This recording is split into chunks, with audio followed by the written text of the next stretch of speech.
Semua balik lagi di Silaturahmi bersama gue Acung SW.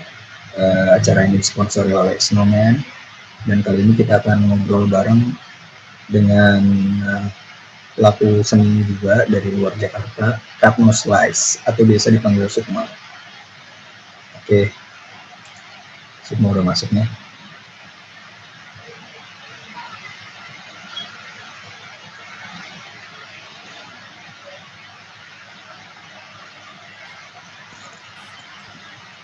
Cek. Kedengeran nggak suara gue? Kedengaran Mas Acul. Masuk mak. Bentar. Gua nge-charge handphone dulu.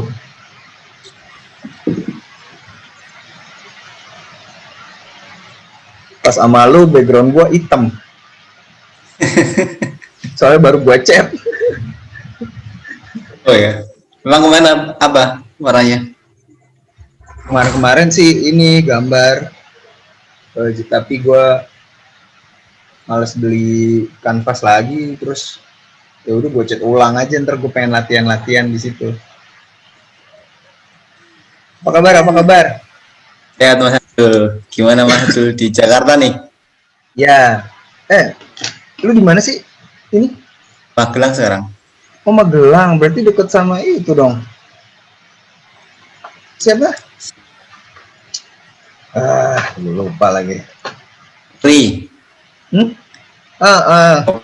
Semua itu kan. Dekat rumah apa gimana? Dekat rumah. Mantes. Tapi di sana gimana keadaannya di Magelang? New normal. Yes. Udah kayak nggak ada apa-apa Mas. Tinggal orang paskeran aja sekarang.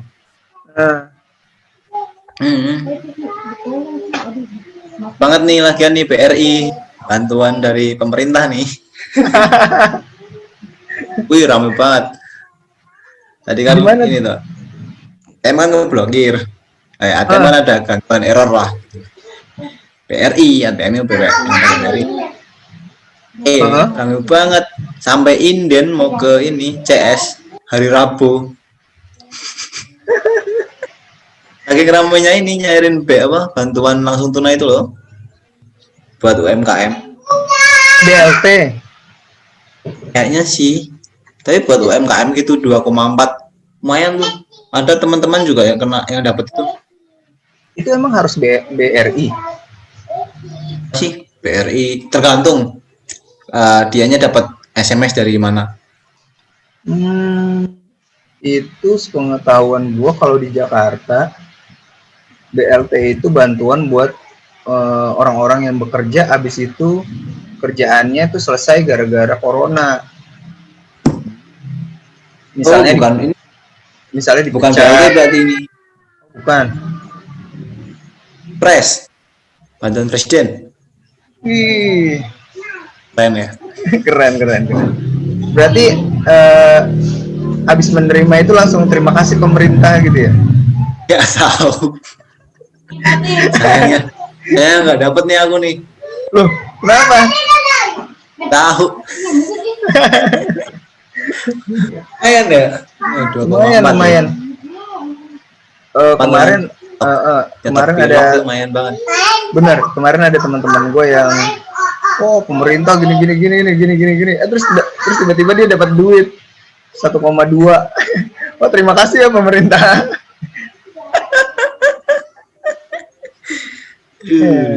Jadi ini project iseng-iseng gue nih, bro, 2 bulan, namanya Silaturahmi. Jadi tujuan awalnya adalah jadi lu tahu nggak cara membunuh orang yang efektif gimana? Cara membunuh orang yang efektif? Caranya? Pakai psikologis Mas Hajul. Jadi Serius. gue pernah dengar cerita gini, ada orang mau nggak dibunuh sih, maksudnya dia bakalan stres atau bakalan bunuh dirinya tuh kayak gimana. Terus pertama tuh dia dikasih alkohol malah dia mabuk-mabukan, senang. Dikasih rokok biar habis ininya, paru-parunya tutup, wah senang-senang. Terus ada satu cara yang bisa bikin dia mati tuh, yaitu adalah memutuskan hubungannya dengan teman-temannya. Jadi dia suruh sendirian di rumah, di lockdown, dan akhirnya dia nggak punya teman ngobrol, nggak punya teman bersenang-senang, dan udah stres dia. Makanya gue bener kan, secara psikologis Mas Acu. iya bener, makanya gue iseng-iseng aja bikin ini sih. Jadi kayak gue emang dari awalnya suka mendokumentasikan sesuatu, jadi ya udahlah iseng gitu bikin ginian buat dokumentasi gue aja di YouTube gue nanti. Jadi nanti kalau lu misalnya lu udah berumur udah tua, lu bisa ngeliat lagi nih. Ini video bapak nih, gitu ya. Bener. Jadi nanti gue ngobrol santai aja malu ya, sambil gue gambar. Oh. Nah karena gue butuh hidup, jadi gue disponsori sama ini. Siap. Ya, kirim-kirim dong. Kirim-kirim dong. Siap. Ntar gue sekalian nitip buat Puri juga. Ini. Tapi sebelum kita mulai nih, buat teman-teman yang belum tahu Cut No Slice itu siapa, mungkin taunya Sukma gitu. Tapi ada lagi Cut No Slice gitu. Lu coba dong perkenalin diri lu, kegiatan lu, gitu-gitu deh. Apa ya? Ya gini lah. Kalau aku Sukma, atau orang sering mengenal proyek pribadiku itu namanya Cut Not Slice. Namaku kalau di jalan Cut Not Slice. Cut Not Slice ini bergerak pada seni visual yang kurang lebih atau lebih sering menggunakan teknik stencil dalam pengkaryaannya, dan kesan karyanya tetap selalu pop art gitu. Tentang pekerjaannya itu secara visual, bentuk visualnya ya. Kalau dasar project ini adalah mendokumentasikan perasaan, pengalaman, kenangan. Karena aku sendiri memiliki short term memory loss gitu.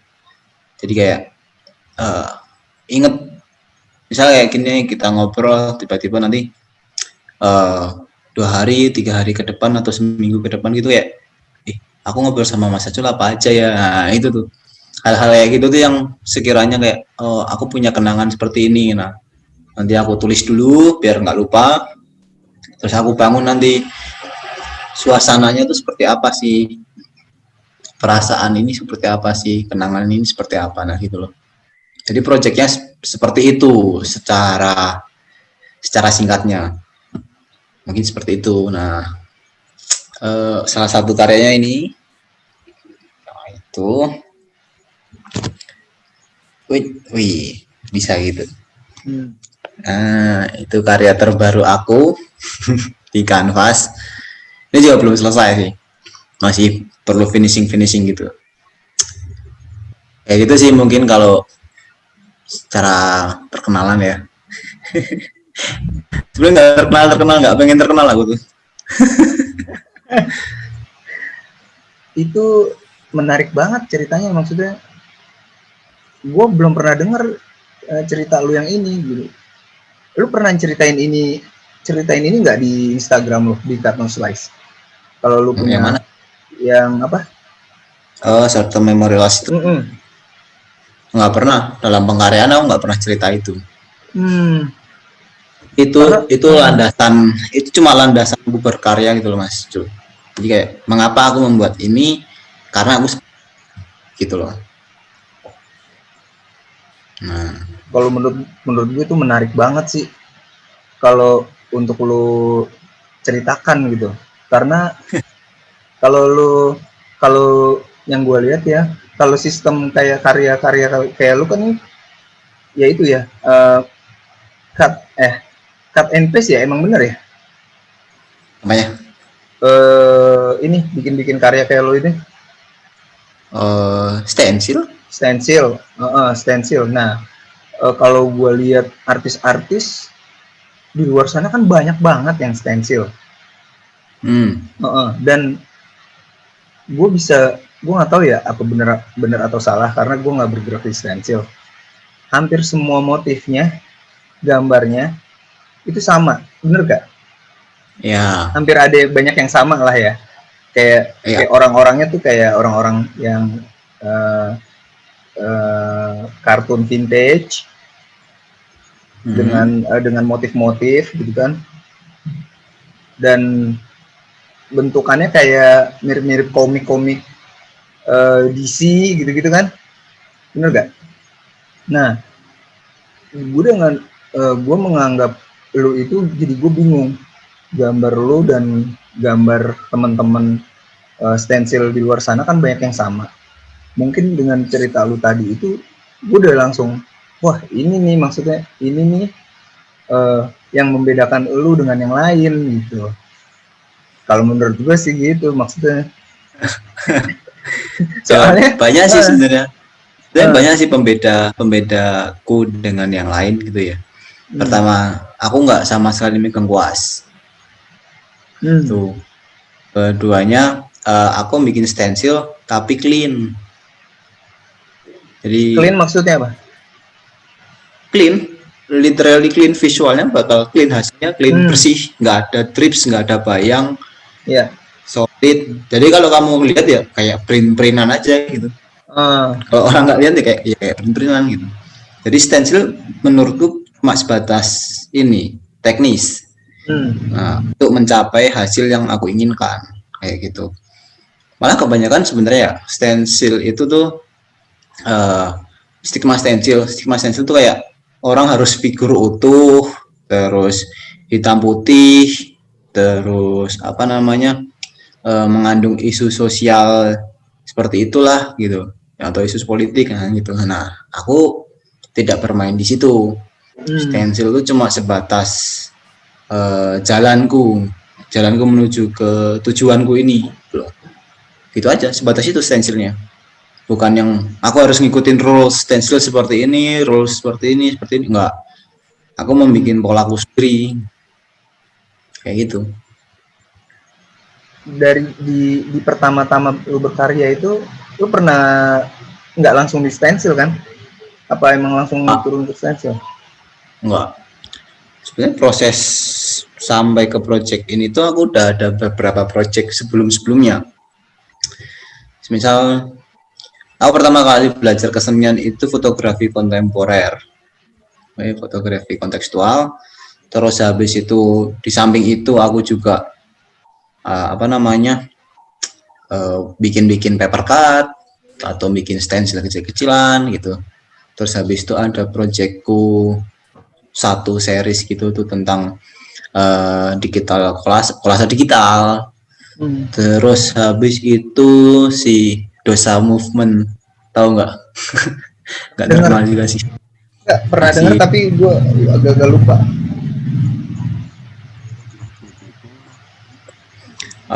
Ya itu sampai akhirnya Dosa Movement tuh nggak tahu mau aku bawa kemana lagi, atau ya udah selesai gitu, proyek ini selesai karena tidak ada permasalahan lagi di diriku dengan diriku gitu.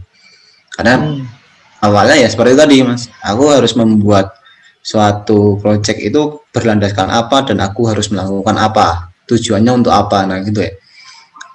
Kalau semisal apa namanya tujuanku udah tercapai, terus tidak ada permasalahan, tidak ada alasan-alasan yang harus aku lakukan untuk project ini, ya kenapa harus aku terusin gitu. Ternyata ada pemantik baru lagi untuk membuat suatu project lagi gitu loh. Ternyata tuh aku banyak banget kehilangan memoriku gitu.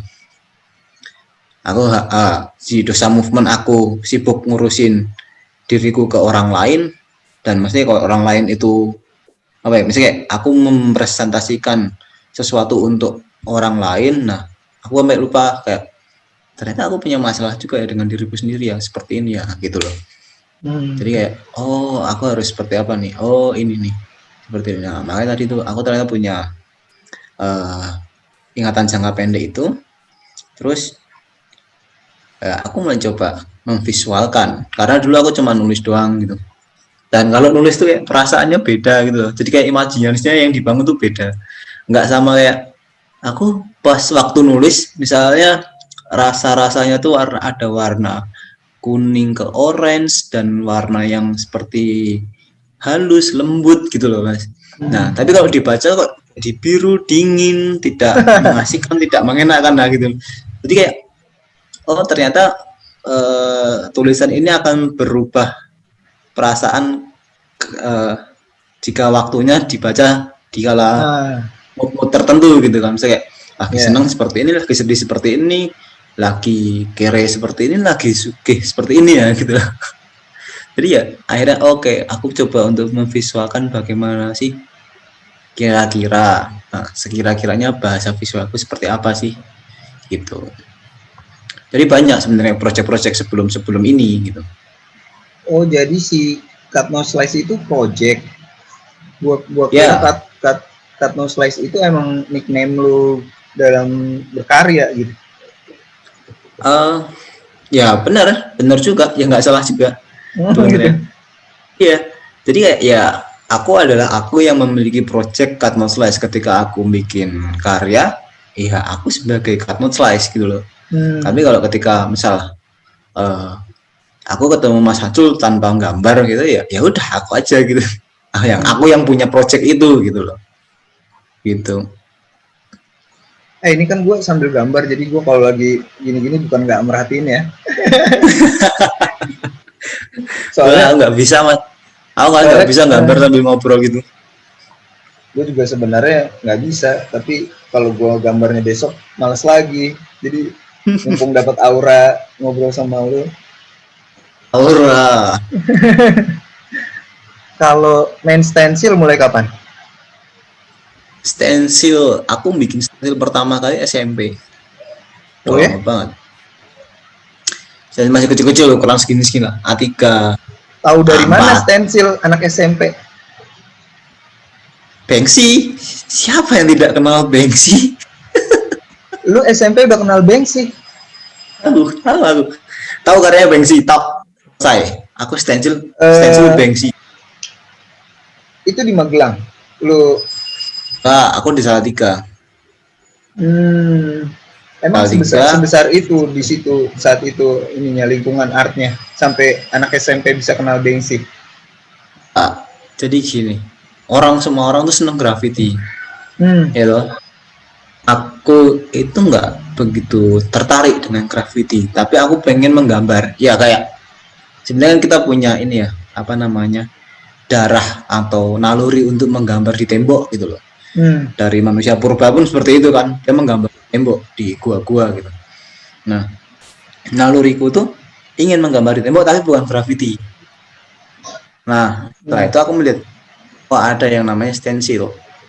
Nah, stensil itu, waktu itu ya aku masih udah pasang internet waktu itu. Kebetulan rumah udah ada internet dan akses untuk mencapai itu tuh gampang gitu loh. Jadi tinggal kamu bikin stensil gitu, stensil apa, misalnya stensil woman, stensil ya masih SMP ya namanya, keywordnya masih kayak gitu kan. Nah yang keluar itu sebenarnya karya Banksy gitu loh, karya Banksy sering paling atas tuh karya Banksy ya, mungkin di sana udah terkenal gitu ya. Cuma aku belum sampai ngeh si Banksy itu bakal sekeren itu ternyata ketika aku tahu gitu loh. Nah, ya udah.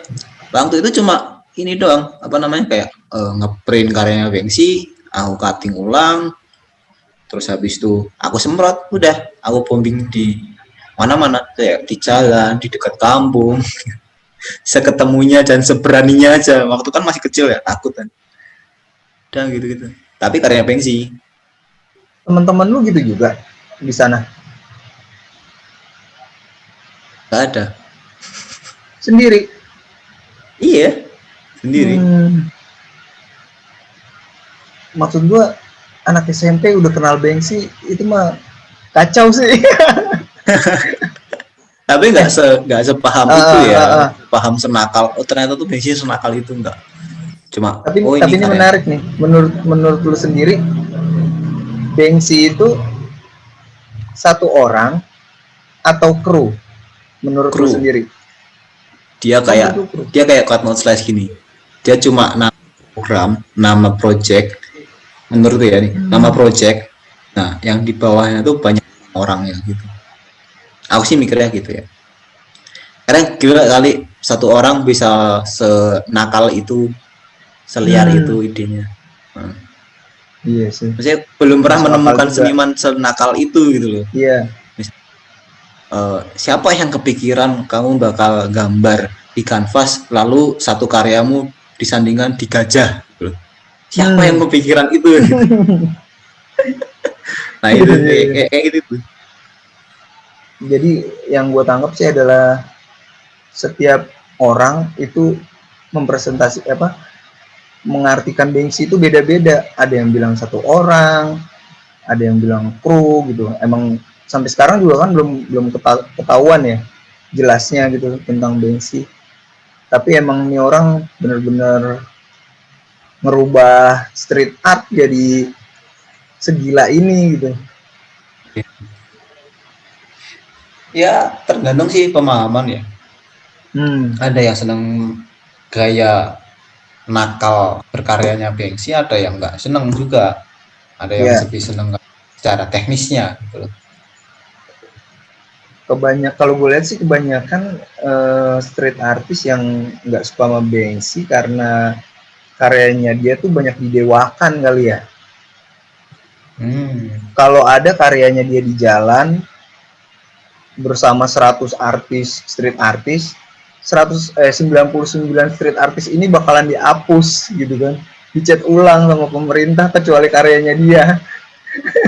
Iya, nah itu juga Mas termasuk itu. Kamu pernah berpikir nggak kalau semisal bagaimana sih suatu karya itu bisa besar, nama seniman itu bisa besar? Pasti ada sangkut pautnya juga sama galeri, sama kurator, sama penulis. Ya kayak di sana masih banyak ada kayak art kritik juga kan, misalnya gitu. Si Banksy ini mendapat sorotan itu, pastinya kan bisa jadi adalah permainan juga dari dalamnya sih. Ini gitu loh, sebenarnya kayak ya Banksy mungkin di dalamnya ada juga art kritik, ada orang galeri, nih kayak dia ini coba nih di follow up dong nih karya yang ini gitu loh. Ini karya mana ini follow up lagi dong, gitu. Seperti itu. Ya. Kayak itu udah propaganda lah, tapi emang menurut gua keren sih strategi kayak gitu, kayak dia gitu. Jarang ada artis yang bisa selevel dia sekarang. Kalau lu sendiri nih, short term memory itu lu dapetin karena kejadian apa karena emang bawaan? Gua nggak tahu tuh. Aku tuh baru sadar setelah kuliah. Jadi kayak banyak ya ingatan-ingatan gue yang pendek gitu. Nggak tahu kenapa. Lupa total apa sementara aja? Lupa. Jadi gini, misal aku tentang masa kecilku sama keluargaku gitu. Aku ingat beberapa hal, tapi secara detail aku nggak pernah ingat. Misalnya kayak cara masak ini tuh seperti apa sih, cara bikin ini tuh seperti apa sih, itu nggak ingat. Padahal aku dulu sering banget bantu masak, bikin kue kayak gitu, tapi nggak ingat sekali Mas. Jadi kayak apa sih, aku pernah bikin ini kok gitu, cuma aku nggak tahu gitu. Nggak ada bayangan sama sekali kan. Biasanya ada kayak sekilas yang ya entah itu kayak apa namanya imajinatifnya kita gitu loh. Tapi itu nggak ada gitu, nggak ada imajinatifnya juga, nggak ada, ya cuma ya kosong gitu, nggak ada. Kemana ini? Nah itu. dan itu selamanya, nggak bakal dia tiba-tiba datang gitu, nggak. Atau di pantik pun juga kadang-kadang nggak inget. Tapi kalau kayak gitu emang ada kayak penyakitnya atau emang gimana sih? Lu pernah ini nggak telusuri nggak? belum Oh belum. Aku belum pernah sih.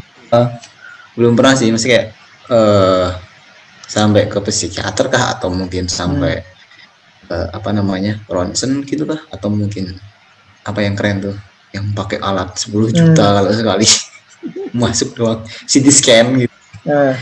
Itu nggak pernah. Gue ngambil kesimpulan oleh karena itu lu membuat stensil, karena stensil itu nggak usah, misalnya kalau lu gambar kan lu harus berimajinasi gitu kan. Kalau stensil itu kan udah jadi, tinggal lu spray. Apa karena itu alasannya? Bukan. Pertama, stensil itu aku memiliki kekurangan juga dalam berkarya, yaitu komposisi. Kalau bikin karya besar, aku susah dalam komposisi. Bukan komposisi, ding. Apa namanya tuh? Kalau kepalanya besar, lebih gede, tangannya lebih kecil gitu loh. Apa namanya?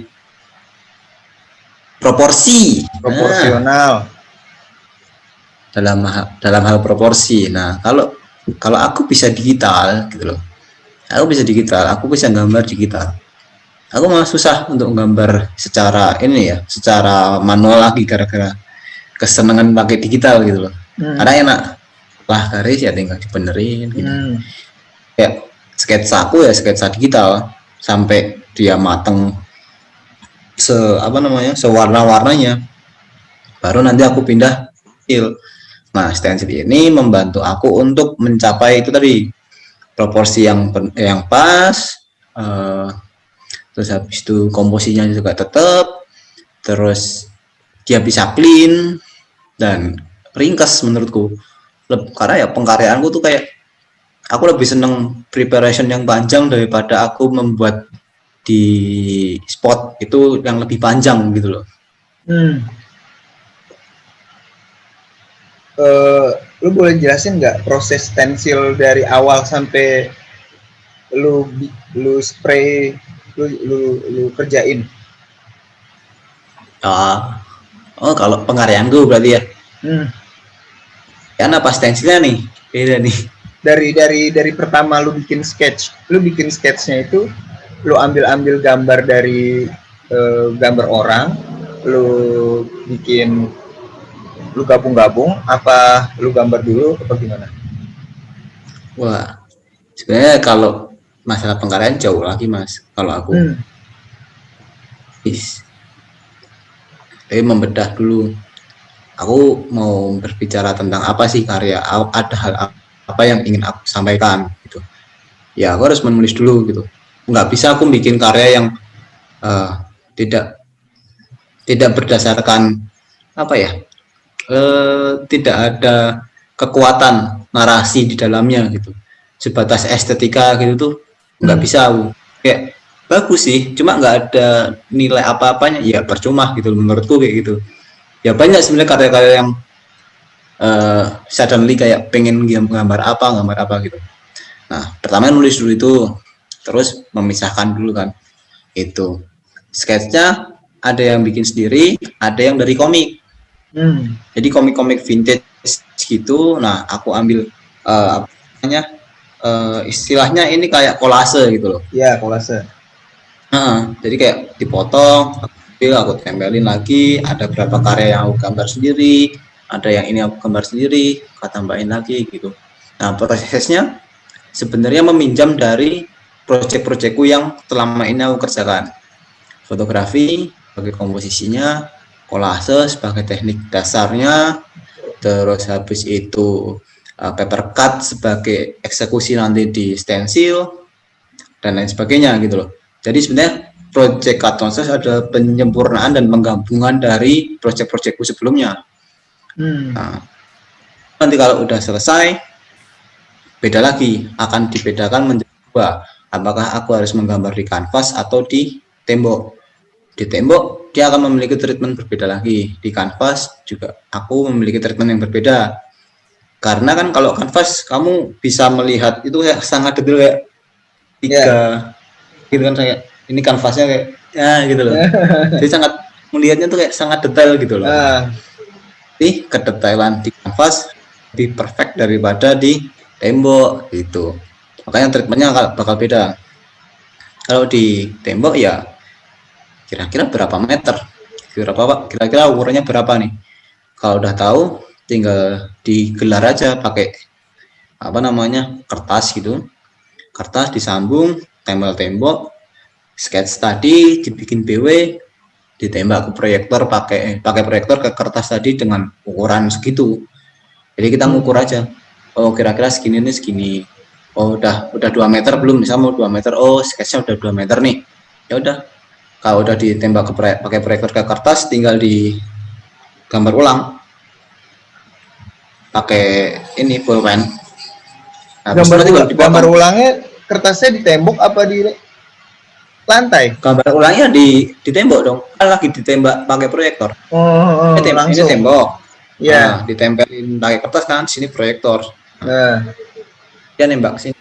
Nah, sketch yang ada di sini kita salin lah. Gitu. Karena kalau karena dengan seperti ini aku nggak usah ngeprint. Ya. Kalau print aku hanya buang-buang kertas lagi kalau misalnya bikin besar gitu. Dulu aku masih sempat ngeprint juga. Terus akhirnya ya beli proyektor buat mengurangi ini. Gitu. Ya udah tinggal cutting, udah selesai. Tinggal ya banyakin intuisi sedikit lah di jalan lah gitu. Itu bikin stensilannya kalau ukuran besar, lu pakai kertas apa? Kertas craft. Seukuran sebesar itu apa lu tempel-tempel? Digabung. Karena kan kalau aku belinya kan plano sekitar A0 gitu. Jadi kalau sering juga misalnya kayak sekali beli 50 lembar gitu. Ya nanti tinggal pakai butuh berapa, misalnya ya kayak 2 lembar, 4 lembar, apa 6 lembar jadiin 1 gitu. Tergantung kebutuhan. Lu niat juga ya berarti ya. sampai beli proyektor. Maksudnya gini. Berapa lama? Karena gue pikir lu kacau juga sih. Lu sangat memikirkan semuanya kalau ya emang terlihat gitu dari karya lu yang bersih banget itu. Kalau gue lihat ini orang kacau juga ya kan, maksudnya segininya gitu loh. Gue ketemu sama lu tuh waktu pertama tuh di Microgaleries kan ya, kalau nggak salah ya. Di Microgaleries gue lihat gila nih orang ya. Gue kira pertama kali juga itu printan. Soalnya gue lihat kan ada siapa tuh bule ya. Gue lihat ada yang bule tuh dia white paste aja gitu kan. Nah gue kira lu white paste kan pertamanya. Karena karyaku di mikro tuh ada 5, ada 1, 2, 3, 4, 5, 4, 5, 6, ada 6 karya. 6 karya? Iya. Banyak banget. Serius, yang tembok seberangmu itu. Nah, itu di tembok itu aku ada 1. Terus yang dekat selokan. Nah, itu 1. Terus di gang 1 13 meter panjangnya itu karyaku white paste. Ada 4, gede-gede 2 meteran kali 2 meter. Lu yang minta apa dari Microgaleries ya? Mikro yang minta. Wow. Jadi kayak sehari bikin 1, sehari 1 tembok, sehari 1 tembok, 3 hari 3 tembok, selesai. Karena persiapan lu udah panjang, jadi di hari H-nya lu udah tinggal aplikasiin aja gitu ya. Itu kelebihan dari stensil. Tapi yang gue pikirin adalah persiapannya itu panjang. Selama apa sih lu bikin persiapan sampai jadi bahan buat stensilan? Bikin yang pasti sih pertama ya benerin, aku dapetin desain yang menurutku dia udah mewakili dari narasi itu. Terus secara visual aku suka, jadi kayak dia clean nggak, dia proporsi nggak, lengkungan indah nggak, nah, seperti itulah. Maksudnya estetiknya itu sudah terlihat gitu loh. Ya karena aku tuh nggak suka mas ini apa namanya kesan dari kuas gitu loh. Kenapa aku pakai stencil tuh gitu? Aku nggak suka kesan kuas karena dia nggak bisa solid warnanya, gradasinya nggak bisa sehalus pakai spray paint gitu loh. Hal-hal itu tuh yang bikin mata, akhirnya mata jadi kayak kebiasaan mata estetis gitu. Nah kadang juga bisa jadi kayak aku bikin desain terus dia mandek gara-gara kayaknya nggak kayak gini deh, ini aku harus benerin dulu tulisanku deh gitu loh. Jadi kayak ya ngulang lagi, misalnya kayak dia berhenti dulu. Nah, karya ini pun sebenarnya ini termasuk dari karya-karya awal di 2019, tapi baru aku selesaikan ini kemarin Mei kalau nggak salah. Dan itu Baru juga belum selesai. Dan ini pun belum selesai finishingnya doang. Jadi kayak masih ada kayak sedikit-sedikit, nah gitu. Ya kayak gitu. Jadi masih kayak lama sebenarnya. Tergantung ya. Ada karya yang bisa cepet kayak misalnya tiba-tiba aku lagi seneng banget, ada perasaan yang bener-bener pengen di ini, tulisannya udah jadi. Kira-kira tuh seperti ini nanti aku bakal menjabarkannya gitu. Atau bahkan tiba-tiba tuh nggak pengen nulis tuh kayak aku udah tahu nih nanti mau kesini nih gitu loh. Ya udah tinggal bikin. Habis itu selesai, wah visualnya langsung dapet. Begitu visual dapet, langsung tuh pecah gambar, pecah warna, terus ini masuk studio, tembak proyektor lagi. Nah proyektor nanti sebagai juga ke kanvas, gitu. Fotonya juga langsung di kanvas. Oh. Dia pakai slot tip, potong. Gue jadi ingat itu ya. Siapa sih kalau orang luar tuh yang suka main stensilan tuh? Banyak. Tuh yang setelah Banksy tuh, yang mainnya dulu politik-politik, dia bikin sebedung. Gue lupa kan. Iya. Sampai sekarang gue stensilan. Si Kuri seneng banget tuh sama dia dulu tuh, agak ngikutin dia tuh. Siapa ya? Lupa gue juga siapa. Paham. Nah, ini pertanyaan lagi nih. Itu kanvas ukuran berapa di belakang? Ini 80 kali 120. 80 kali 120. Itu berarti kertasnya per gambar, per image itu beda stensilannya, apa satu? Ini pakai slot tip mas. Slot tip gimana sih? Gue nggak ngerti. Jadi ini misal aku mau bikin ini nih awan tuh, awan bukan awan, ini tanah. Itu tanah, bukan awan. Terus kali ini, nah aku bikin dulu nih, aku potong dulu nih menurut ikutin apa namanya outline ini, set gini. Jadi stensilku tuh apa namanya slotifku tuh nutupin garis luar ini doang sini. Nah yang bagian yang bakal semprot misal yang ini, nah itu tuh kebuka gitu loh. Berarti itu kanvas lu selotip semua?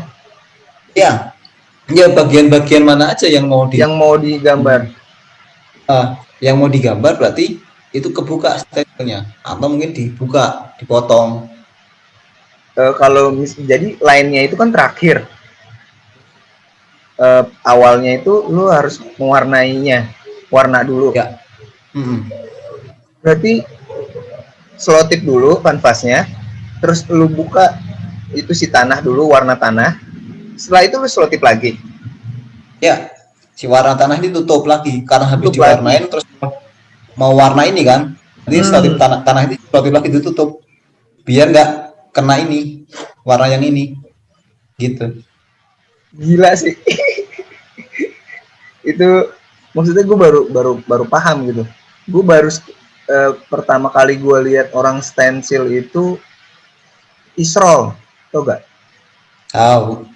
Gue pertama kali ngelihat orang stensil tuh dia, tapi dia lebih ke Banksy banget sih ya, maksudnya nggak terlalu rapih dia kan, nggak raw. Oh, itu kan seperti apa ya, kayak melukis cat air di tembok gitu kesannya. Iya. Dan gue ngelihat dia aja, maksudnya gila nih, dia bikin persiapannya itu kayak kertas dulu dibolong-bolongin dulu, terus setiap image suka beda-beda lagi kertasnya, ditutup dulu. Terus gue ngeliat lu lagi nih kayak lebih edan lagi sih kalau kata gue. Dan gue nggak pernah kepikiran sampai lu membuat karya segitunya gitu loh. Karena kalau gue pikir ya bisa lah kalau misalnya kita mau langsung manual gitu ya. Lu pernah gak bikin terus rusak? Mungkin ada cipratan gitu-gitu. Nah, lu nggak suka itu? Nggak. Aku bersihin lagi. Nanti aku benerin. Kan spray pen tuh ada splash-nya kan? Iya. Meskipun dia kecil banget misalnya gitu dan kelihatan di tengah gitu, aku tutup. Jadi se itu. Cuma ketika misalnya splash ini bagus ya, biar menandai bahwa spray pen gitu, akan aku biarin. Tapi ketika misalnya kayak, ini ganggu banget ya, jadi kayak mataku tiba-tiba mesti ke situ terus gitu, kayak wah sikat aja nih udah. Iya. Kacau juga loh ya. Gak suka soalnya matanya kayak kebiasa kayak clean gitu ya harus clean. Coba untuk raw gitu tuh kayak ya bisa, cuma nggak suka. Bukan aku gitu lah. Iya, benar. Kalau lu bisa membedakan karya lu dan karya orang lagi yang stensil, kira-kira di bagian mana orang bisa tahu kalau ini karyanya Katno Slice?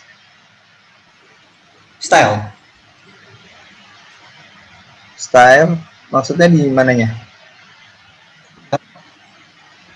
Gaya Katno Slice itu ya seperti itu.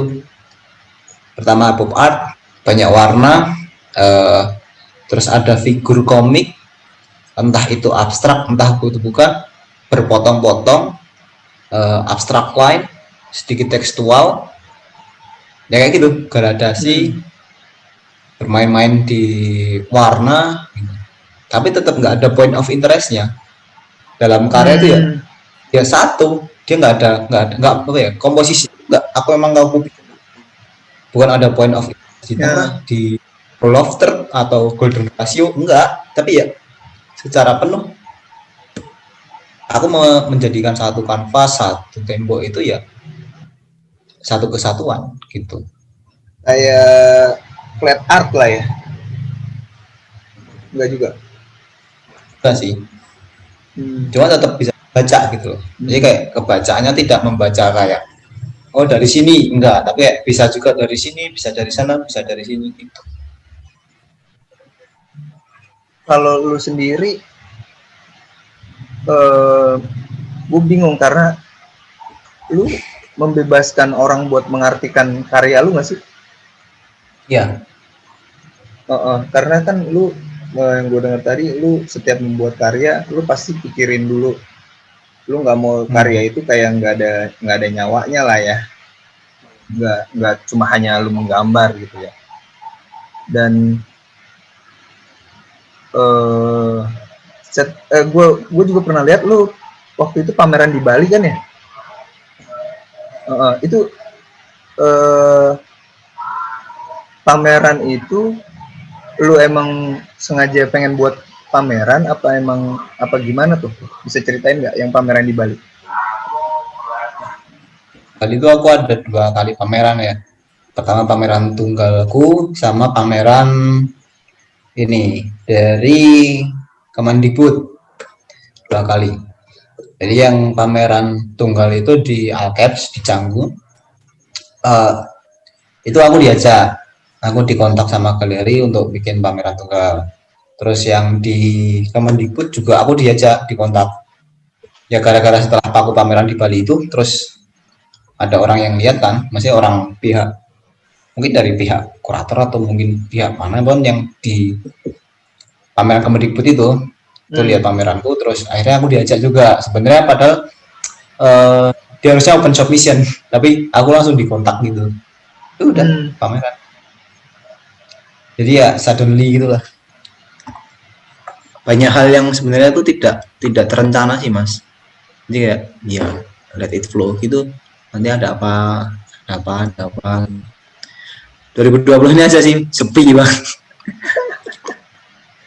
Itu emang ini adalah hobi lu membuat karya ini, atau emang lu punya tujuan-tujuan nggak sih?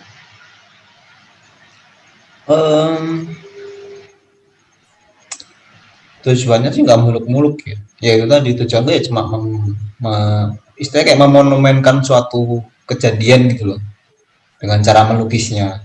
Nah gitu. Kalau hobi ya hobi juga gitu. Aku seneng banget ya mau bikin gambar, menggambar, stensil, memotong kertas, mendesain digital, bermain spray paint gitu. Seneng. Cuma kayak ya tujuannya seperti itu, sesimpel itu sih. Lu sendiri itu bekerja atau emang full time di membuat karya gini? Aku full time di sini. Serius?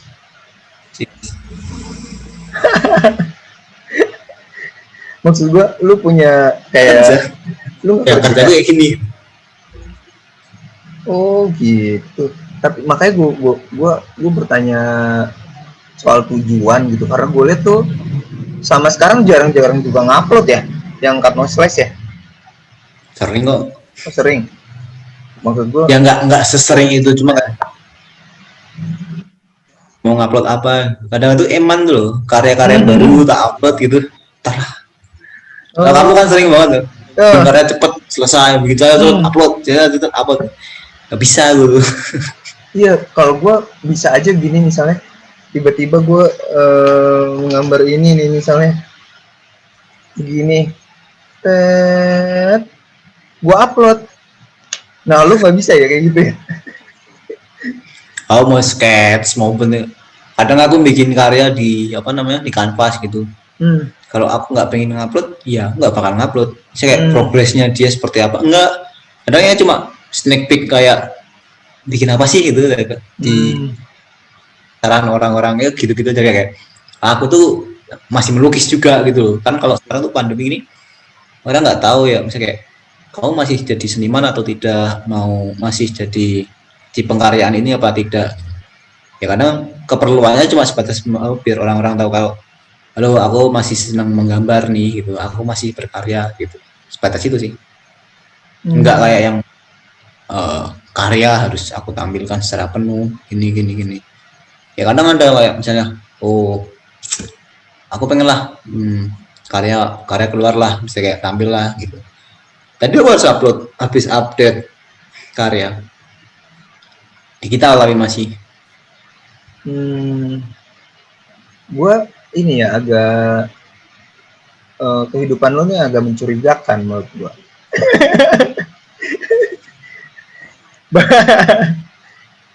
Sinyal lu suka kuning, suka putih nih, jadi rada-rada suka hilang suaranya. Maksudnya gini, apa? Karena gue liat tuh kalem banget ya. Dari dulu gue liat, terus gue liat postingan lu kayak kalem aja. Bagaimana lu menghidupi karya sih? Jadi kayak sekarang nih, lu kan harus membeli peralatan dan bla bla bla. Berarti kan karya lu udah bisa menghidupi lu apa enggak sih? Alhamdulillahnya udah mas. Dan itu Dari mana? Dari lu menjual, dari lu berkolaborasi, atau gimana? Kebanyakan sih jual ini ya, lukisan ya. Jadi kayak Hmm. sebenarnya karyaku banyak banget yang kejual sebelum pameran. Jadi sketch pun udah ada yang booking gitu. Hmm. Kayak yang ngasih sketch digital gitu kayak aku mau booking ini ya. Ya, tapi aku belum mau ngerjain ini dulu ya. Sketchku masih seperti ini dulu. Jadi kayak misalnya sketch udah sempurna gitu. Kadang kalau belum mood untuk gambar, aku masih pengen gambar sketch yang ini. Ya itu kayak gitu. Kadang udah di booking. Hmm. Kadang ya ada juga yang iseng-iseng bikin apa, terus ada orang yang nawar. Banyak gitu sih. Jadi kayak karyaku banyak yang kejual tuh sebelum pameran. Kayak apa? Ya, ya, ya, ya. Di Magelang sendiri, kalau lu lihat, lu tinggal di sana, kehidupan berkeseniannya gimana sih di sana? Magang sekarang sepi mas, nggak seperti zaman apa ya 2013, 2014, 2015, 2014, 15 lah, Hmm. nggak seramai dulu. Karena dulu tuh seni ya, Kuri termasuk, Kuri kan pioner ya sini kayak Hmm. dia godfathernya gitu yang menaungi teman-teman yang berkarya di jalan yang ya masih belajar gitu sampai ya akhirnya ada yang udah keren satu-satu gitu loh. Tapi ya begitu tumbuh karena di era itu ya mungkin umur kami itu misalnya, tumbuh begitu lulus kuliah, lulus SMA, terus dihadapkan dengan keadaan yang harus memenuhi kebutuhan sendiri ya banyak juga yang kayak akhirnya nggak menggambar lagi, akhirnya banting setir jadi apa, ada yang sekarang menggambar tapi sebagai pekerjaan aja, jadi kayak dia desain gitu loh, ilustrator gitu, bikin logo kayak gitu ya, sebatas itu sih. Cuma sekarang ya Magelang yang paling ini ya Gindring Waste itu. Hmm. Nah itu topnya Magelang lah. Keren lah. Jadi kalau dia kan uh, dimainkan skate-nya, dimainkan kenakalannya gitu. Jadi ya kalau di Magelang paling ya kalau sering ngobrolnya juga sama Kuri atau mungkin sama Gindring gitu aja. Dan enggak yang sering juga aku ketemu Kuri sama Gindring karena ya mereka punya kesibukan masing-masing juga. Iya. Ini kan kayak pandemi gini ya langsung tiba-tiba baru aja pindah ke Magelang langsung dihit sama pandemi gini kayak wah mau berkoneksi kembali tuh kayak membangun jejaring di Magelang tuh kayak aduh susah banget, susah akhirnya ya Lu kenapa? sampai tipes aku bulan Juli, full bulan Juli itu aku tipes gara-gara stres, gak punya temen, gak ada temen ngobrol gue cuma istriku, kucing-kucingku. Nah itu kan berarti bener kan? Kalau ditutup eh, ditutup kita kehidupannya dengan temen ya stres. Untung lu nggak bunuh diri. Wah, iman saya masih kuat.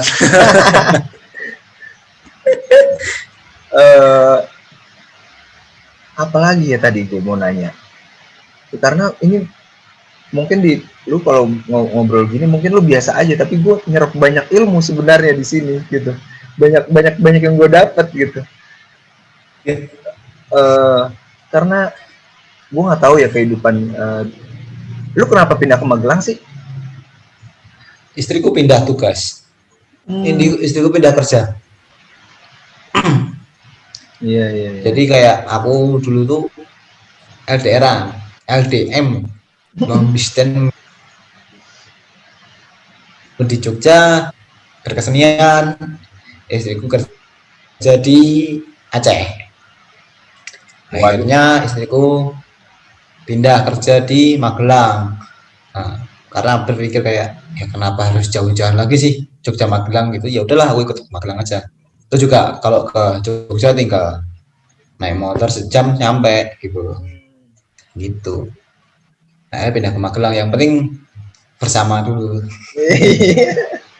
Tapi setelah setelah menikah, perubahan apa yang lu rasakan? Lebih gemuk ya. Rasa gemukan dan apa ya, banyak hal-hal, sebenarnya banyak hal pikiran tuh jadi hilang ya, nggak usah mikirin lagi lah gitu, nggak usah dipikirin lagi. Kayak semisal ya dulu kan banyak ya pengkaryaanku juga tentang masalah pribadi gitu, yang mempertanyakan siapa jodohku, siapakah apakah aku nanti menjadi apa, apakah aku akan menjadi seniman, apakah aku tidak akan menjadi seniman, apakah aku akan tetap menggambar lagi, apakah mungkin kebutuhanku akan menghilangkan pengkaryaanku. Banyak. Terus ketika menikah tuh ya akhirnya banyak juga yang saya kayak, oh saya permasalahanku sepanjang ini sebesarnya, terus tiba-tiba ya udah hilang gitu ya. Ya tinggal segini lah, masih kayak ya besok mau makan apa. Iya. Sebatas keperluan itu, pemikirannya ya gitu aja. Tapi banyak banget enak sih, maksudnya kayak setelah menikah tuh lebih nyaman ya menurutku. Apalagi setelah bersama gini tuh kayak kehidupanku tuh lebih membaik lah gitu. Kayak tidurku mulai Ada yang bener. Ada yang ngatur ya. Jam 10 mulai persiapan tidur gitu. Udah nggak pernah lagi kayak gambar sampai subuh gitu tuh nggak pernah. Atau merokok. Nah, sekarang juga aku mulai berhenti merokok nih. Pelan-pelan lagi berhenti merokok gitu. Ya karena istriku sensitif kena rokok, asap rokok gitu. Jadi ya udah aku yang ngalah gitu. Ya kayak gitu, saya oh ya banyak ya positifnya ya. Makan juga teratur gitu. Naik mas. Gue penasaran, untuk seorang full time artis, sistem kerjanya gimana sih? Sistem kerja gimana nih? Lu tuh sebenarnya sendiri apa masuk galeri? Apa udah ada yang nge-manage? Apa gimana? Enggak, sendiri. Aku sendiri sama istriku yang jadi manajer penulisan ya, pencatatan dan akuntansinya pengkaryaan ini gitu. Tapi untuk kayak marketing, terus pengkaryaan, pembuatan gitu ya tetap sendiri. Ya prosesnya ya bangun pagi, makan makanan kucing, terus habis itu nulis, sarapan, ngantar istri kerja, habis itu sketch atau mengumpulkan ide, baca-baca apa, terus nanti kalau udah ada ya tinggal bikin itu ke visual. Akhirnya kalau misalnya visual yang mungkin jenuh ya istirahat. Jadi seperti kayak orang manusia aja, cuma proses bekerjanya adalah berpikir, bukan yang aku harus berpikirnya kayak kira-kira mau bikin karya apa ya, kira-kira apa yang sedang aku rasakan, sedang aku ingin bikin karya apa. Enggak mikirin market sih, maksudnya kayak market harus pengen apa, market seneng waki apa, aku lebih seneng ini, seneng itu, seneng ini ya. Karya sebenarnya punya waktunya sendiri di sini sih, kayak misal karya ini juga ada karya yang lagi lainnya juga kayak dia bakal keluar sendiri. Kemarin Rabu aku juga habis kirim karya, ada 6, 7, 8 karya. Kayak itu. Nanti ada teman misal juga apa namanya main ke tempat mahasiswa, ngobrol-ngobrol kepada petuah seniman. Kayak gitu, maksudnya silaturahmi seperti itu, terus ngobrol kemana, diskusi apa. Lama sih, maksudnya kayak 2020 tuh bener-bener kayak wah, dia jauh lah pola kerja sekarang sama yang dulu gitu. Karena serba online tuh bosen. Aku paling benci sama itu. Nggak pernah ikut. Ya kita ditabrakin sama keadaan kali ya. karena ngomong, tapi ada untungnya juga, gue bisa jadi ngobrol sama elu gitu yang jauh di sana, tapi juga jadi kayak kita ngobrol tapi kayak nggak ada energinya gitu kalau ngobrol langsung ketemu gitu. Iya, Ya, beda beda lah ketemu sama ngobrol kayak gini, karena kan iya. tetap kayak misal pertama ya beda ya, bisa kayak fokusku itu ada kucingku tidur ngorok lah, itu kucingku yang sama satunya tidurnya lah gitu, jadi kayak kan sih kalau saya fokus sama misalnya kayak ketemu gitu kan ya kayak enak aja ketemu fokus gitu. Aku kemarin hari Kamis itu habis tempatnya mahasiswa juga ke Jogja ngantar masker, habis itu ke tempat mahasiswa dari jam 5 sore sampai jam 11 malam. Jam 11 malam langsung cabut aku ke Magelang sampai rumah setengah 1. Waduh. Kalau lu sendiri menghargai karya lu, ngerange harga karya lu tuh dari apa? Apa emang lu udah setting nih harganya segini, atau emang dari kolektor aja yang nawar? Pertama patokannya galeri, karena kemana aku udah pameran tunggal, ada galeri, ada harga yang sudah dibentuk sama galeri. Nah, harga itu yang sekarang jadi patokan juga. Keduanya, aku seneng lah bangga sama karya itu. Maksudnya kayak bukan aku nggak seneng ya sama karya itu ya. Aku tuh rasanya kayak, wih ini tuh aku pengen keep dulu lah gitu. Nah, ketika aku ngerasa kayak gitu, dia bakal tinggi harganya. Ada kerasaan kayak gitu aja, alasan itu aja kayak gitu. Itu bakal tinggi. Mau kamu tawar segini, enggak mau. Nantilah gitu. Nah, waktu nanti pun masih harganya lebih rendah daripada yang penawaran, ya nggak masalah meskipun oke, saatnya karya ini lepas gitu ya nggak masalah. Ada juga yang ya dia menghitung juga kayak kebutuhanku berapa, jam kerjaku berapa, terus catku sebanyak berapa gitu, waktu membuat karya ini seberapa panjang, nah gitu aja. Terus aku pengen apa, nah gitu. Ya ribet nggak ribet sih mas sebenarnya. Iya. Kalau yang gue belum tahu nih, karena gue kan nggak tahu nih sistem galeri kayak gimana ya. Mereka tuh menghargai karya tuh emang dilihat dari apa sih? Apa cuma kayak cuma nanti lu kasih ini loh ceritanya gini, terus apa mereka membuat sendiri patokannya sesuai patokan galeri? Apanya sih? Maksudnya kayak harganya atau untuk menghargai nilai karyanya? Nilai karya secara harga atau secara apresiasi atau secara konsep atau di gagasan? Seluruhnya. Waduh, mana ya? Menurutku ya, aku nggak pernah sih mesti ngomong orang galeri ya. Lebih fokus gambar aja sih mas. Cuma ya mungkin dari gagasan pertama ya, bagaimana karya itu tercipta, bagaimana karya itu berlandaskan apa, sekuat apa, narasinya, atau mungkin sejenis apakah narasi itu gitu. Terus visualnya seperti apa, kesan yang ditimbulkan visualnya itu seperti apa. Terus si seniman ini sudah sampai mana sih dia berkarya, serajin apa dia berkarya, sejauh mana dia menyebarkan karya-karyanya, misal ya dia ikut pameran di sana sini gitu. Portofolio juga penting. Terus apalagi ya, terus harga sebelumnya, misal karena mungkin dia udah pameran tunggal 2 kali 3 kali, ya dia bakal naik terus harganya. Itu yang bakalan naikin harga kayak gitu.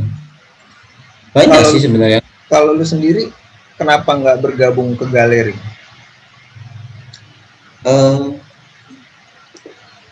enggak bergabung. Gimana ya? Nggak, Sebenarnya maksudnya, pengen ya kalau misalnya bergabung ke galeri, cuma nggak tahu galeri mana mas.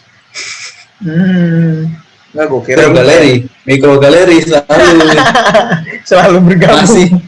Iya, aku masih jadi di apa namanya disodorin terus sama mikro galeri nih. Mereka tuh ini ya,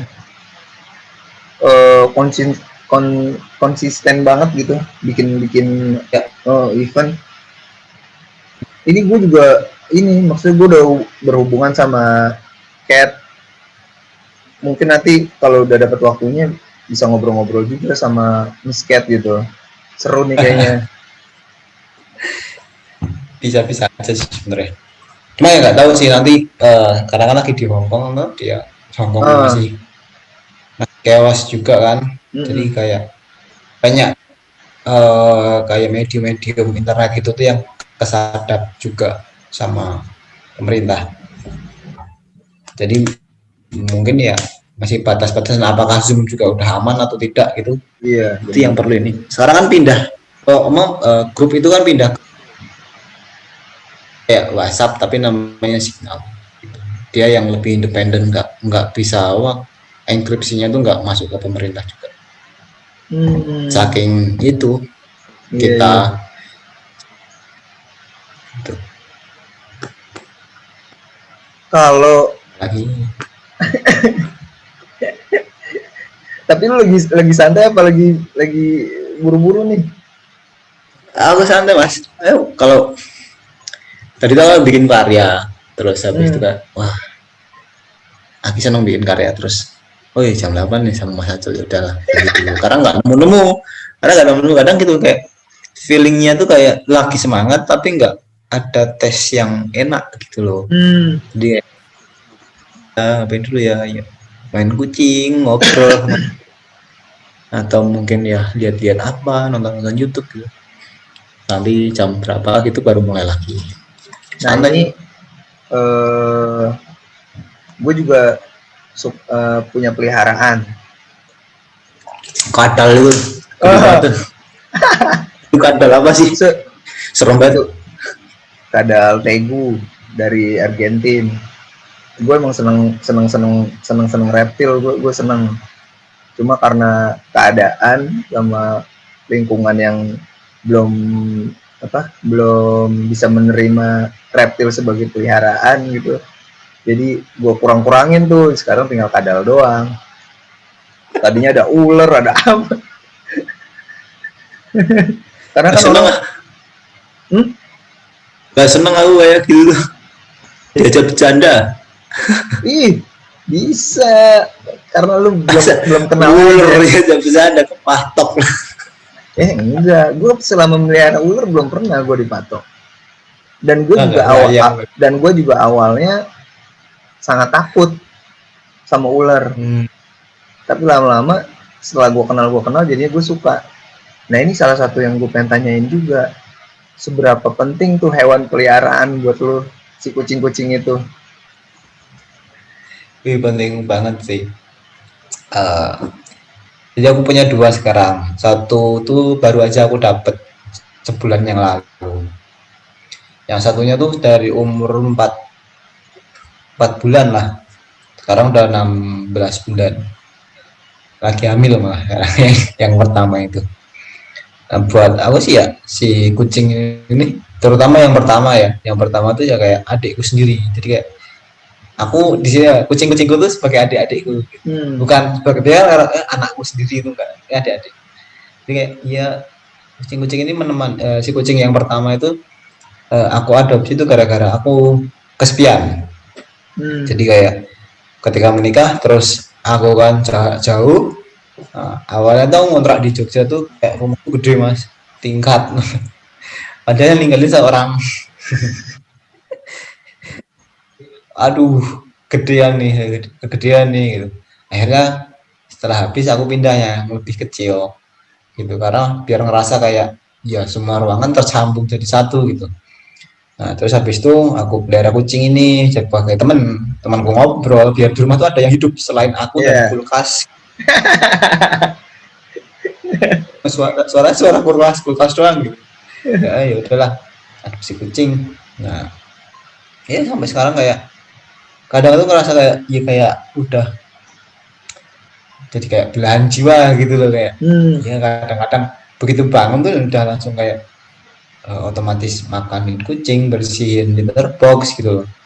Kalau misalnya dia pernah tuh satu satu dia lagi di grooming, nah terus kan motor dibawa istriku kerja, jadi kayak istriku bawa berangkat kerja terus masukin ke pet shop, sorenya baru diambil jam 5. Jadi aku di rumah tuh selama itu kayak gak ada apa-apa, gak ada kucing. Sepi banget ya rasanya, kayak gak ada yang gak bisa dipanggil, gak bisa diajak ngobrol gitu. Ya kucingku paham gitu, kayak bisa ditipu juga, sampai sampai sepaham itu maksudnya kucing, gara-gara dari kecil sih ya kayak gitu. Ya penting sih kucing itu menurutku ya. Sama-sama. Sistem menemaninya sama. Cuma gua aja peliharaannya aneh gitu. Melihara kadal. Iya. Cuma karena gua kan kalau gua bekerja gitu kan, gua pagi kerja, malam baru gua berkarya gitu. Di tengah-tengah sebelum gue berkarya itu kan udah jenuh banget nih otak. Nah gue main lah tuh beres-beresin si kadal itu. Sekarang juga sama, si betinanya nih lagi hamil nih. Emang Kerja di mana sih mas? Kerja di mana? Kenapa? Kerja di mana? Oh, gue kerja ada di perusahaan gitu deh, sebagai graphic designer gitu. Kan namanya kerja kan pasti ada mumet-mumet gitu kan.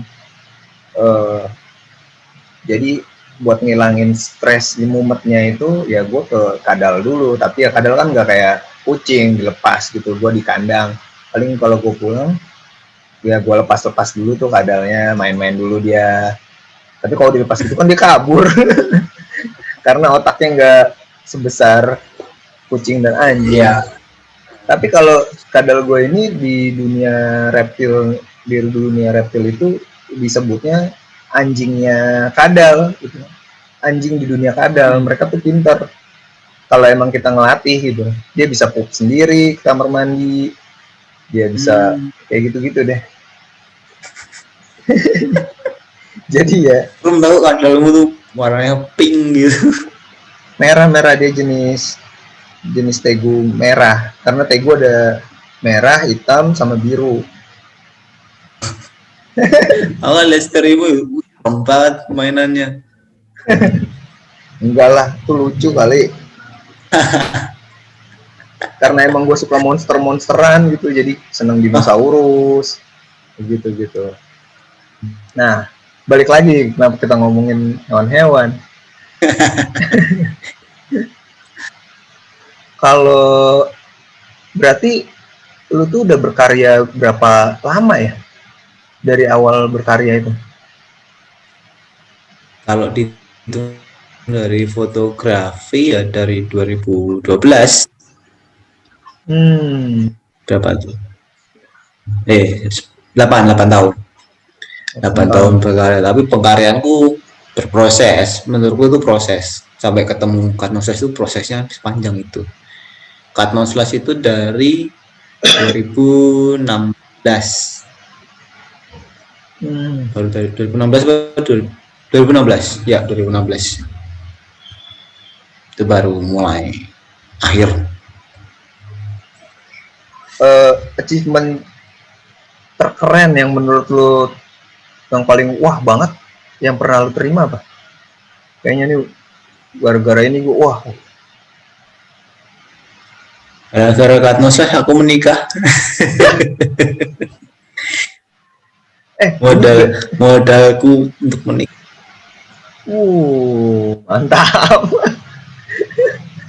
Nah itu sih, itu kalau tidak memaksa, jadi kayak jadi dilematis ya, kayak ketika itu baru aja merasakan kejual karya tuh, oh ternyata karya itu bisa menghidupi tau gitu loh. Kayak jual apa karya itu bisa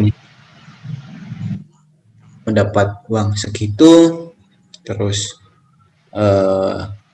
apa namanya, antara kan pilihnya dua, mau menghabiskan masa muda atau menikah, karena ya istriku udah mulai mengajak aku untuk menikah. Waktu itu pengen menikah gitu, ngajak yuk nikah gitu, berani nggak, karena dia yang megang duit gitu. Ini aku punya duit segini, kita jadi satu, udah nggak usah minta orang tua, kita nikah simpel-simpel aja, males aku ribet-ribet. Nah gitu, jadi aku dan istriku nggak mau yang ribet-ribet menikahnya gitu. Akhirnya ya udah menikah. Jadi kayak akhirnya merasakan kayak, oh Cut No Slice tuh bisa, dari karyaku aku bisa menikah, dari karyaku aku bisa apa namanya, beli ini itu gitu, kayak gitu sih, lebih ke situ sih mas. Maksudnya achievementnya bukan kayak pameran mungkin ya, pameran tunggal itu sih di Bali. Kalau ini ya secara pengkaryaan ya, pameran di Bali itu, pameran tunggal itu wah keren banget sih. Jadi kayak nggak pernah kan merasakan kayak April aku pengen pameran di situ, tapi aku mengurungkan niatku untuk mengajukan proposal gitu. Nah, tiba-tiba di September aku ditelepon dari tempat yang aku tuju itu untuk membuat pameran tunggal gitu. Wah, Iya, yeah, dreams come true gitu. Karya termurah lu berapa? Karya termahal lu berapa? Karya termurahku 10.000, karya termahalku 10 juta. Kalau kedepannya, lu pernah bermimpi gak sih Cut No Slice itu nanti bakalan jadi seperti apa gitu? Lu tuh sendiri akan jadi seperti apa? Lu apa go with the flow aja, apa lu udah mikirin nih Cut No Slice nanti bakalan harus jadi seperti ini? Pernah nggak? Oh punya kayak impian, ya kejadian nggak masalah, nggak kejadian juga nggak masalah gitu loh. Dan wah keren, nggak kejadian, ya udah masih ada jalan yang lebih baik daripada itu. Aku tuh pengen Cut No Slice ini sampai produksi karyanya sebesar Mas Eko Nugroho, yang jadi yang setiap hari rutin aku tuh menggambar sampai capek sendiri untuk menggambar gitu loh, di studio ya terutama ya. Dan aku menginginkan ketika waktu aku mencapai itu, teman-temanku yang dulu berangkat awal denganku tapi akhirnya jatuh duluan, masih tidak mencapai ke puncak itu, aku ingin bawa teman-temanku itu lagi. Jadi kayak ayolah kerja di sini gambar gitu loh, meskipun menggambar karyaku, cuma kamu kerjaan bakal menggambar lagi gitu loh, kita gambar bareng lagi. Nah itu impian gue ya. Seru. Jadi kayak masa-masa itu tuh kembali lagi gitu loh. Karena emang banyak artis yang dengan berat hati menyudahi berkaryanya karena banyak hal gitu. Salah satunya adalah ekonomi mungkin ya. Nah, kan jarang ada artis yang bisa ngejual mungkin seperti lo. Titik baliknya itu kan lu dari si galeri ya kalau nggak salah tadi. Apa sebelumnya udah ini? Oh ya sebelumnya udah ya tadi ya. Sebelum berpameran lu udah ngejual. Sistem lu ngejual ini mungkin yang nggak dimiliki oleh banyak artis di luar sana gini. Bingung gimana sih gua ngejual karya tuh gimana caranya ya? Gitu. Lu bisa jelasin nggak sistem lu sendiri? Justru juga ribet maksudnya menjelaskan hal ini. Dengan itu kayak simpel. Sebenarnya ini tuh kayak ini misteri ilahi gitu. Semuanya tuh datang begitu aja gitu, pergi begitu saja juga. ya kita nggak pernah memprediksi pasar gitu ya, tidak bisa ya, karena tadi itu aku marketingin diriku sendiri yang benar-benar aku pengen ini itu menggambar karya ini bukan yang mengikuti pasar tentang ini, pasar sedang itu gitu. Jadi kayak ya, bagaimana sih cara survive-nya ya cuma berkarya aja. Nanti karya itu bakal sendiri yang dicari gitu loh, bukan yang apa namanya aku harus mempromosikan kemana. Tapi selama ini juga apa ya, Instagram sih yang lebih ini, jadi banyak followerku dikit tapi poinnya banyak gitu. Jadi kayak paham kan, maksudnya kayak iya aku bukan orang yang terkenal sebagai artis gitu, cuma beberapa orang yang memiliki kompetensi untuk membeli karya itu sudah sanggup untuk melirik karyaku, nah itu loh. Jadi kayak followers di Instagramku sedikit, cuma berbobot gitu loh. Nah, kayak Instagram sih lebih, makanya kayak mempresentasikan seperti apa. Aku senang banyak menulis gitu, mencoba memberikan apa ya, kayak karyaku tuh bercerita tentang ini, bukan cuma sebatas street art doang gitu, yang sebatas estetika gitu, atau mungkin konsep-konsep yang cetek gitu loh, kayak gitu. Tapi ya pasti yang perubahan sih mas, pengkaryaanku sekarang udah masuk ke season 2, jadi aku menganggap ada beberapa season. Season pertama sold out, udah selesai. Season kedua ini ya mungkin udah setengah jalan lah. Nah, nanti season ketiga akan ada sesuatu hal yang baru lagi gitu. Season pertama itu tentang aku yang bujang dengan problematika yang seperti itu sebagai seorang bujang. Sekarang aku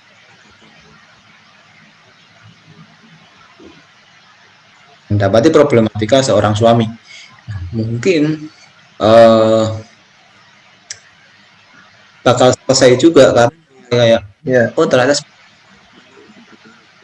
suami, dan mungkin tidak akan ada ritme selanjutnya lagi gitu loh. Jadi ya urusannya seperti itu terus gitu. Jadi kayak mungkin aku bakal menyelesaikan season 2-nya.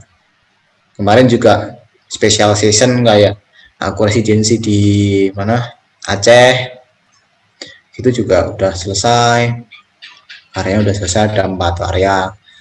Terus nanti juga mungkin aku, nah kedepannya aku juga ada special season lagi, masih rahasia gitu ya. Nanti masih nulis itunya dulu, konsep gagasan utamanya nanti yang baru mau dipecah sebagai konsep ininya, apa namanya, konsep sebagai visualnya ya gitu. Ya seperti itu sih, nggak tahu maksudnya kayak cara menjualnya ya nggak tahu, cuma aku bersenang-senang di sini gitu loh. Karena have fun di sini dan tiba-tiba ada yang beli gitu. Jadi kalau misalnya orang sok nanya gimana sih caranya ngejual, aku ya bingung ya gitu. Dan strategi tiap orang juga beda ya kan, orang beda-beda cara untuk menghidupi berkaryanya. Satu lagi, support istri lu tuh gimana sih? Misalnya kan lu tadi bilang lu residensi lah, atau dia tuh selalu nemenin lu apa nggak mungkin kan selalu nemenin lu misal kemana gitu. Nah itu support istri pasangan lu tuh gimana sih untuk berkarya lu? Ya tahu ya, nanti kayak aku bekerja di ini yang akan seperti ini gitu loh. Jadi kayak dari awal aku selalu menjelaskan bahwa aku bekerja di bidang ini yang akan seperti ini. Mungkin juga misal kalau aku ada commission, itu juga kamu bakal gak tinggal gitu loh. Aku waktu pameran juga kamu bakal gak tinggal gitu. Ya pengertian itu yang kita bangun gitu, saling percaya aja, kayak ya aku nggak bakal nakal di sana, nggak bakal nepa juga di sana. Terus juga udah males gitu loh mas, masih kayak apa ya, sampai di detik ini pun kayak sudah malas itu melirik wanita lagi gitu, kayak ya udahlah ngapain juga ya, Iya, iya. capek gitu kan, capek PDKT, capek apa namanya, soal bikin image gitu kayak ya satu ini aja gitu. Ya yang penting komunikasi dan percaya, sama dia selalu support sih apa yang aku ingin kerjakan, dan dia juga mulai bisa memetakan gitu ya, kira-kira gini gini gini gini, dia bisa ada masukan masukan, ide-ide gitu loh. Dan banyak juga sih sebenarnya ide-ide yang tercetus gara-gara obrolan sama istri gitu ya, ya obrolan ringan tiba-tiba kayak ya juga ya gitu, ya juga ya gitu. Kalau di sana seberapa besar sih kayak orang ngelihat, kayaknya kalau gue lihat kalau di daerah-daerah Jawa Timur gitu, Eko Nugroho, Farid Stevi itu di sana tuh gimana sih tanggapan orang ke mereka, sebesar apa? Nggak begitu paham ya aku tuh, aku tuh nggak begitu ngefans juga sama mereka. Aku Ngefans, influence lu siapa? Hai, ya sini. ayah, Nih, ada Om Sukma. hai, Oh, kenapa tuh? nih dia kalau gambar, dia suka gambar juga nih, tapi gambarnya menyeramkan dia, alien predator.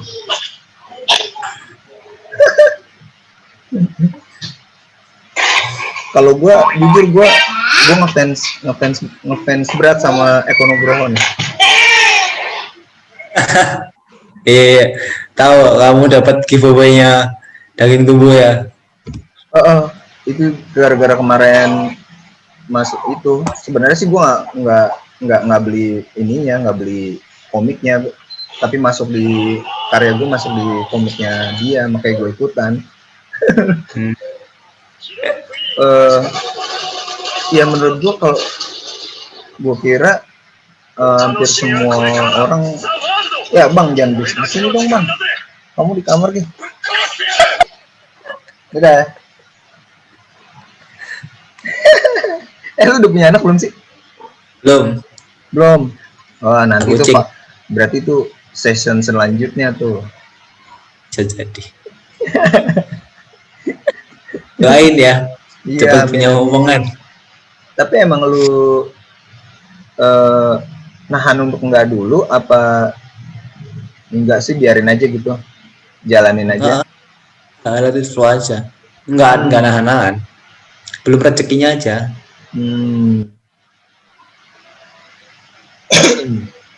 Bang, kamu ngefans banget sama Farid Stevi gitu?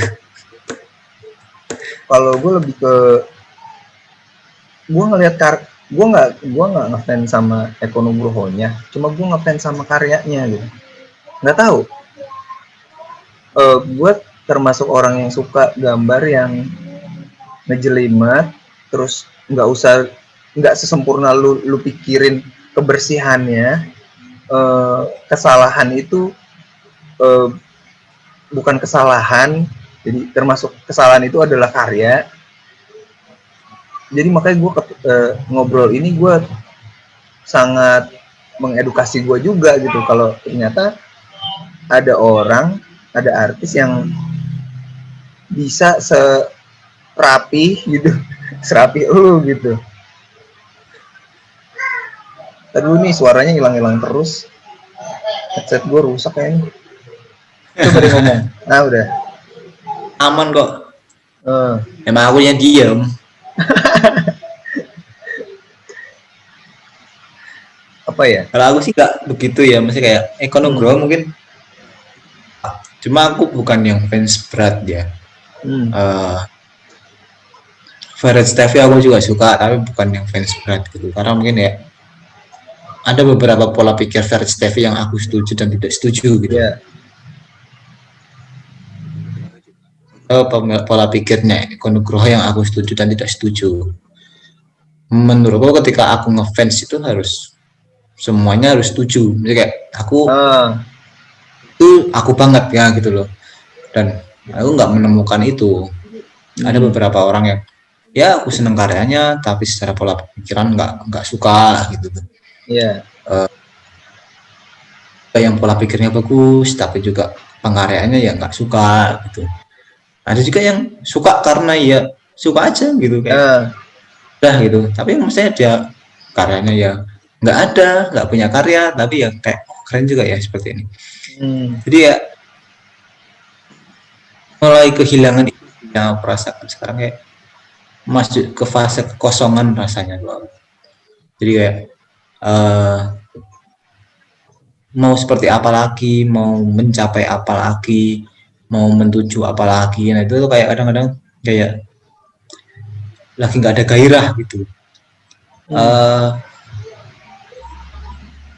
Apa ya, keliaran keenergikan yang dulu waktu sebelum menikah gitu tuh rasanya kayak hilang. Nggak tahu kenapa. Mungkin karena tidak ada kemiskinan lagi di hidupku. Bisa jadi tuh. Maka karena sekarang udah mulai nyaman dengan keadaan, tidak ada problematika yang berperang di Iran gitu kan.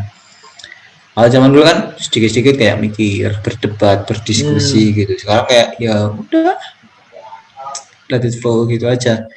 Nah mungkin itu sih. Jadi kayak aku belum nggak menemukan fans dengan siapa nggak ada sih. Kalau gue lebih ngelihat Eko Nugroho tuh dari achievement yang dia udah banyak dapatkan gitu. Jadi kayak mikirnya ini orang kok bisa ya gitu. Bisa gue juga gitu. Jadi gue juga bersemangat lagi gitu. Gue agak bingung karena gue belum pernah melalui fase full time gitu sebagai artis gitu. Itu ini gak sih, maksudnya lu kesepian gak sih kalau suka kesepian gak sih kalau sebagai full time artis tapi lu juga nggak di galeri gitu. Kalau di galeri kan biasanya lu udah ada jamnya nih, lu jam segini nih, udah kayak kerja gitu. Oh enggak. Beda. Oh beda. Konsepnya beda udahan ya. Jadi apa ya? Mungkin yang Mas Aco bayangkan adalah seorang seniman kontemporer yang besar gitu ya.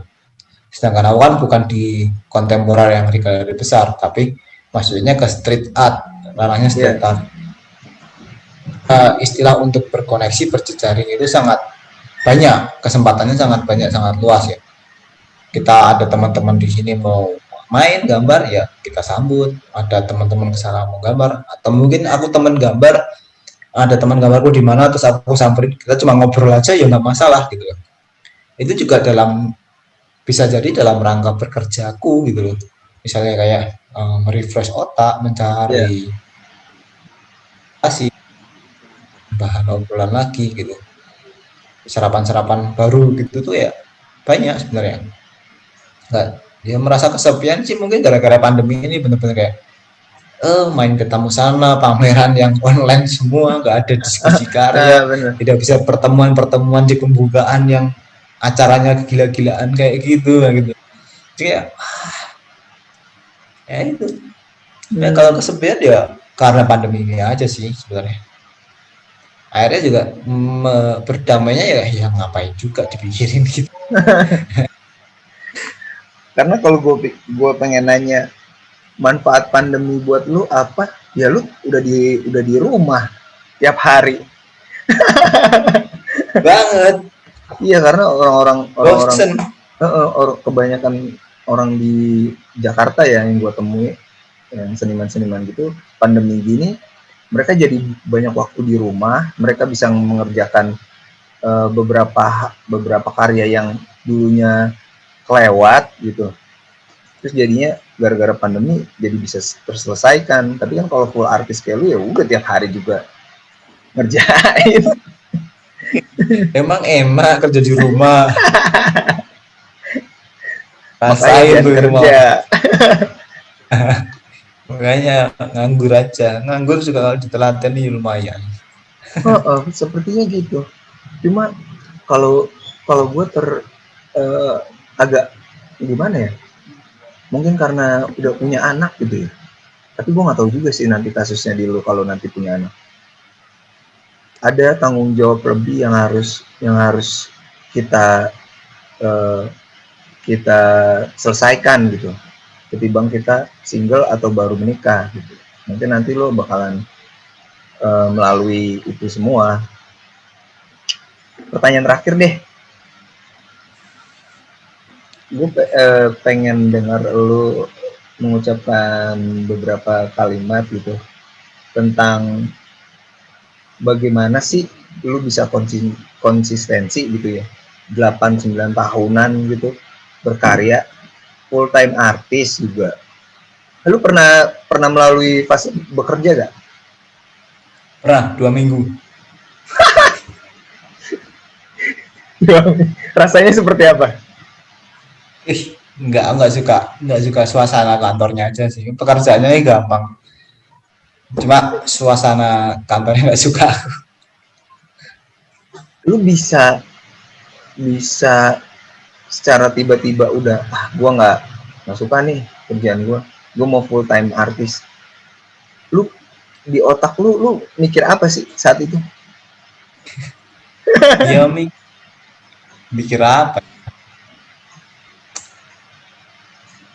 Aku pengen aja ngelakuin apa yang aku suka. Soalnya kok gue sering banget gue denger gini, lu jangan jadi seniman, ntar hidup lu miskin. Iya kan, banyak kan yang orang ngomong gitu. Gue sering banget tuh ketemu gue. Iya. Emang kamu pikir seniman itu kaya mendadak?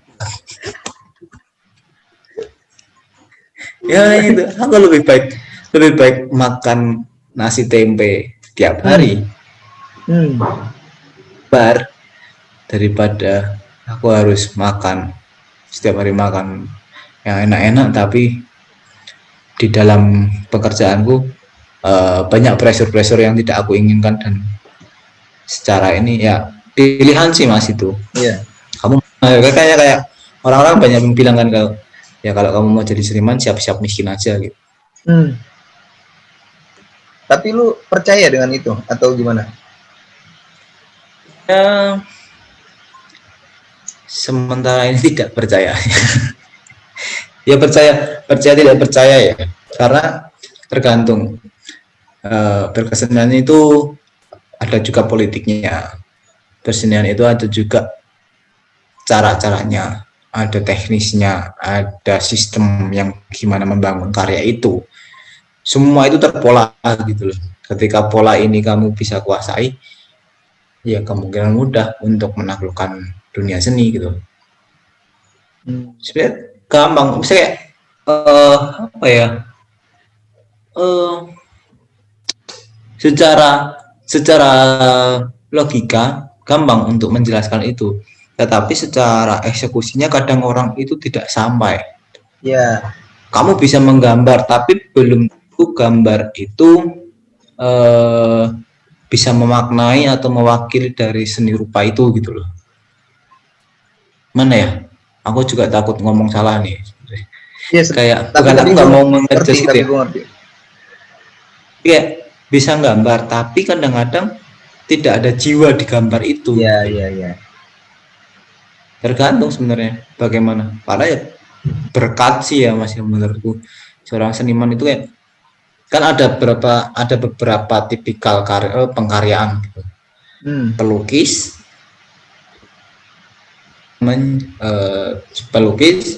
langsung nanti ada juga yang sudah melukis dengan mulai konsep, ada juga yang di atasnya sudah melukis bahkan sudah tidak mengindahkan estetika itu gitu. Nah seperti itu. Ada orang yang melukis pemandangan misalnya seperti itu, ya itu melukis yang melukis aja gitu. Dia adalah ada di tataran yang melukis sebatas sebagai estetika. Lukisan adalah estetika, karya adalah estetika. Setelah saya di situ, bukan yang melukis, tapi adalah suatu gagasan, ide, konsep, seperti itu. Itu nanti ada yang beda lagi. Ya, kayak misal kita nonton art job sama kita nonton lukisan yang di pinggir jalan. Nah gitu. Sama-sama lukisan, cuma secara ruhnya itu tuh berbeda. Kayak gitu. Gua kasih lu kasus. Misalnya gini, yang pertama ada brand mau menggunakan karya lu, dia akan memberikan harga yang fantastis, tapi nggak lu banget. Lu nggak suka pokoknya membuat karyanya. Lu nerima nggak kayak gitu? Brand apa dulu? Lu masih memikirkan brand apa dulu gitu? Misalnya Nike. Oke. Terserah aku kan mau bikin karya seperti apapun kan? Enggak, dia udah ngasih lu harus bikin kayak gini. Ini bayarannya segini. Tapi lu dalam hati lu, anjir ini bukan gua banget nih. Kalau kena kasus itu kan, gimana? Aku ambil. Karena melihat nominal dan brand. Apa? Karena Nike bekerja sama dengan Sukma, bukan Cut Slice. Itulah kalau punya dua image. Iya dong, kan seperti itu. Kalau misalnya itu karyanya bukan Cut Slice banget. Cut Slice kan project, kan aku gitu loh. Aku bisa juga menurutku dengan nama Purna Sukma ini aku lebih fleksibel mau bikin karya apapun gitu. Karena saya terpaku dengan ini. Lurus karena itu sudah ada kayak ADART-nya dan itu sudah terbangun gitu. Jadi kalau gitu konsekuensinya aku ambil untuk menghidupi si Cut Slice atau menghidupi karya yang lain gitu. Jadi misalnya kalau ada brand mau kolaborasi dengan Cut Slice, ya mereka harus tahu ini Cut Slice tuh kayak gini gitu ya. Jadi kalau lu mau yang macam-macam ya gue nggak bisa gitu. Apa bisa dibicarakan? Pak, selama orang kebanyakan gini, ketika ada orang yang mengajak aku kolaborasi, pasti aku tanya gini. Tapi Mbak paham kan Cut Slice itu seperti apa karyanya? Nah itu dulu. Paham kan apa yang Mbak ajak kolaborasi ini kan, gitu loh. Ya. Yeah. Aku nggak pengen kayak, kamu ngerti nggak sih Cut Slice seperti apa gitu? Enggak, kayak apakah kamu paham dengan apa yang kamu lakukan itu gitu loh. Jadi kayak membalikkan, kamu tuh paham nggak sih apa yang kamu lakukan? Kamu tuh paham apa yang kamu bicarakan gitu loh. Bukan ini loh aku tuh kayak gini, aku tuh enggak gitu. Tapi kayak, tuh paham nggak sih apa yang kamu bicarakan, apa yang kamu lakukan itu? Kalau misalnya kamu tidak paham, coba kamu pahami dulu. Mungkin bukan aku orang yang tepat gitu loh. Karena karena menurutku gini, ya aku bisa aja membuat karya seperti kamu misalnya Mas. Itu yang mulai dengan garis abstrak, line yang terus habis itu ketimpa dengan line hitam dengan quote apa gitu. Nah, misalnya seperti ya bisa. Cuma apakah aku ikhlas? Apakah itu show? Enggak, menurutku. Itu mungkin tidak akan berarti apa-apa buat aku, kayak ya udah ini sebatas kayak bekerja pada advertising agency yang akhirnya aku membuat desain untuk itu gitu loh. Aku bilang kayak gitu. Ketika ada orang yang mengajak kolaborasi, bekerja sama, apakah kamu paham sih apa yang kamu ajak kolaborasi ini? Apa kamu paham dan sadar dengan apa yang kamu lakukan seperti sekarang ini gitu loh. Nah itu dulu. Karena kadang-kadang kan gini, ya mungkin itu pintu rezeki buat aku ya gitu. tapi sebenarnya itu adalah rezeki untuk orang lain yang aku tebas gitu. Bisa. Seberapa Saya besar itu sih? sih Seberapa besar sih ego kita, ngeluapin ego kita dalam berkarya kalau menurut lo? justru Katnoslas itu menurutku tidak memiliki ego ya. Banyak karya yang berangkat dari orang lain, banyak karya yang beranjak dari kisah-kisah orang lain yang aku temui, yang aku kenal. Misalnya juga aku ngobrol sama kamu Mas, misal kita ngobrol intim gitu. Nah, ternyata aku menemukan segala sesuatu memori, sesuatu kenangan, sesuatu kejadian yang mungkin sangat relate dengan kehidupanku, kehidupan orang lain dan orang banyak gitu. Nah, ya akhirnya kan aku membuka diriku untuk kamu masuki segala sesuatu itu. Oh iya ya, oh ya juga ya, ternyata seperti itu ya. Nah, aku kan akhirnya ikut dengan pola pikirmu, ikut dengan keadaan yang kamu ceritakan itu. Nah, di situ kan aku nggak punya ego sama sekali. Egoku adalah ketika aku memvisualkan itu. Karena aku penguasa kanvas ini, aku penguasa ini gitu loh. Nah, aku ya yang memiliki otak ini. Jadi dengan pengalamanku, simbol ini bermakna seperti ini, maka aku mengeluarkan ini gitu loh. Nah, egoku sebatas itu. Bukan dalam konsepnya. Atau mungkin juga egoku sebatas yang aku harus membuat karya yang clean, yang perfect, yang manis kayak gitu.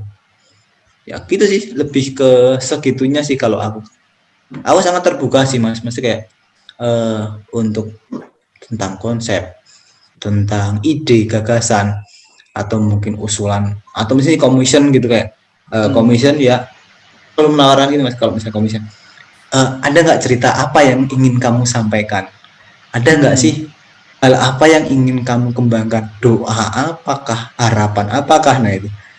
Ya itu yang aku senang itu. Jadi kayak si Katnoslas ini adalah seni untuk menjembatani antara aku dan orang lain untuk masuk ke dalam lingkup pribadi mereka gitu loh. Banyak banget hal yang seperti itu. Justru mah egoku yang harus itu. Apa lu pernah gak sih bikin karya yang egonya tuh gede banget gitu, yang lu sendiri sampai ketakutan dengan karya itu? Pernah gak sih bikin kayak gitu? Gimana tuh? Perasaan seperti apa itu? Jadi kayak gila nih, serem banget nih karya gitu. Kayak wah, gue juga gak ngerti nih gue ngomong apa. Tapi kayak saking gedenya ego yang lu keluarkan sampai lu sendiri kayak gimana ya gue jelasin ya, sampai kayak lu takut gitu. Belum pernah ya? Belum. Karena emang dari awal lu juga udah memikirkan konsepnya ya. Dari yang pas pertama kali aku berkarya itu, kenalnya tuh cara berkarya ya seperti itu gitu. Jadi akhirnya sampai sekarang terbangun untuk berkarya itu seperti itu. Terbiasa aja. Kayak gitu. Pembuatan karya paling cepat sama paling lama berapa lama? Yang membuat karya itu cuma seminggu jadi. Dari desain, konsep, desain, visual, sampai narasi, sampai finishing, seminggu tuh jadi. Gede ya, misalnya 1 meter kali 1,5 meter gitu.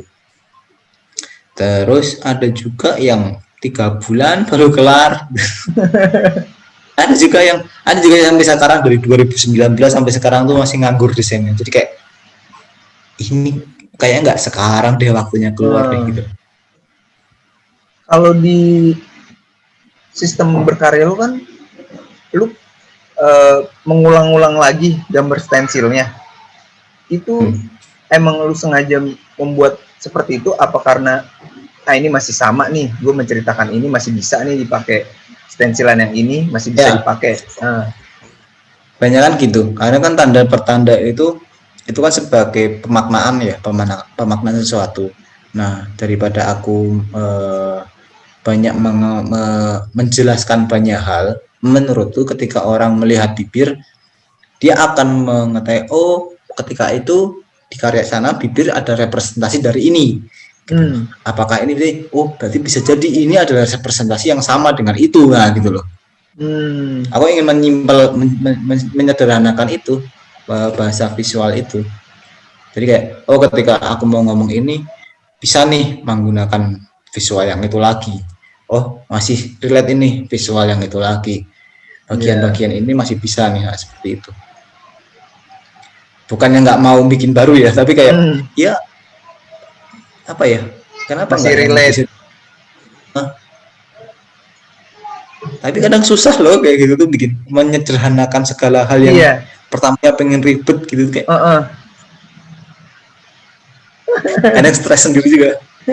maunya perfect tapi badan tuh nggak bisa perfect gitu ya. Berantem sendiri.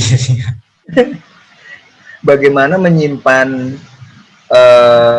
apa sih sebutannya buat itu kertas stensilannya itu? Mal-malan. Mal-malannya.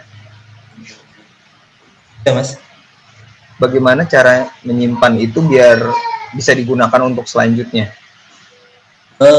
Digulung. Jadi pertama kertas yang paling bawah ini kertas yang masih utuh. Gitu. Di atasnya baru mal-malannya itu yang kamu lipat-lipat lah atau mungkin berapa layar itu ditumpuk lagi sama kertas yang utuh baru digulung. Gitu. Gulung aja. Iya. Terus habis itu nanti diselotip kan biar gulung. Udah itu disimpan aja.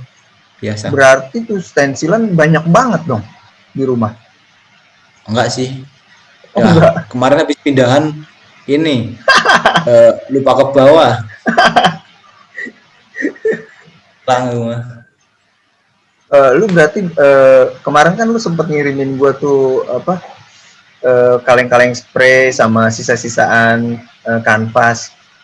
Lu berarti membuat kanvas kalau ukuran besar tinggal kanvasnya ditempel di tembok gitu ya? Sebelum nggak di frame berarti ya? Di frame. Oh langsung di frame? Ya, karena aku frame dulu, habis itu aku geso kan, baru mulai gambar. Ukuran sebesar apa yang pernah lu buat yang di frame? 1,5 x 2 meter. Lebih juga ya. Biasanya kalau gue lihat kan orang bikin karya yang kalau gede tuh biasanya ditempel di tembok tuh, ditempel aja kanvasnya. Ya. Lu ternyata nge-frame dulu. Nggak punya tembok yang bisa dikotorin seperti itu. Iya benar. Itu salah satu ininya. Berarti lu belum punya studio ya?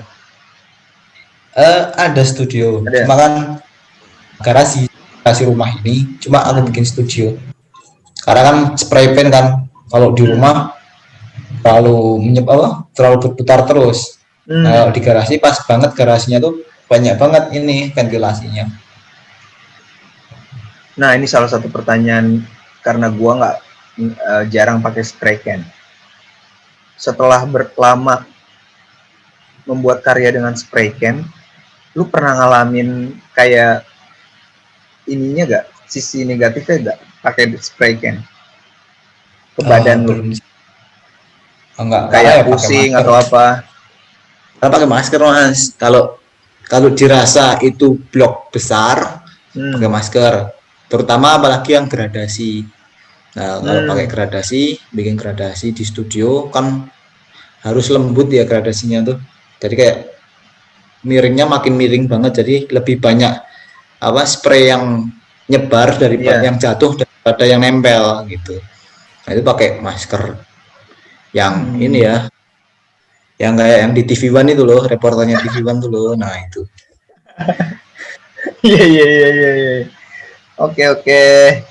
Terakhir boleh dong untuk buat teman-teman yang mungkin nonton nanti ya video ini, kalau misalnya mereka kayak mau mulai berkarya atau mungkin sekarang sedang berkarya gitu, satu patah dua patah kata dari lu buat teman-teman biar yang mau, apalagi yang mau jadi full artis kayak lu ya, karena gue kalau di Jakarta kayaknya rada sangat sulit mungkin untuk jadi seseorang untuk jadi full artis kalau dia nggak punya kehidupan yang udah di atas gitu kalau kata gue.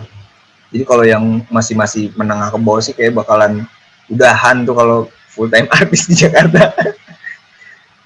Boleh dong sepatah dua patah kata buat teman-teman. Panjang nih kata-katanya tapi Boleh. buat teman-teman yang sedang belajar berkarya, ini aja sih, bikin karya semampumu.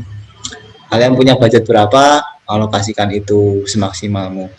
Ketika kamu pengen membuat sesuatu hal yang kayaknya wah gitu, nah kamu nggak punya budget yang besar, kebiasaan kamu membuat karya itu nanti bakal mendapatkan hasil ini, jalan menuju itu. Jadi kayak kamu bakal mendapatkan trik-triknya gitu loh. Oh, membuat ini dengan harga yang murah tuh seperti ini, membuat ini dengan budgetku yang seperti ini caranya. Jadi kayak jangan muluk-muluk dulu lah, tapi kayak ya rutin dulu, bikin kecil, kejual untuk bikin yang besar nanti gitu. Yang penting konsisten aja sih. Dan bikin apa yang kamu suka, jangan pernah jadi orang yang lain. Jangan pernah pengen jadi Darbot, jangan pernah pengen jadi Stereo atau pengen dari bujangan urban, jangan pernah, tapi jangan jadi dirimu sendiri aja. Itu yang bakal mantu itu. Oke. Waduh. Gua jadi bersemangat nih sih. Om Sukma, thank you banget buat kalau udah mau ikutan silaturahmi, gue makasih banget.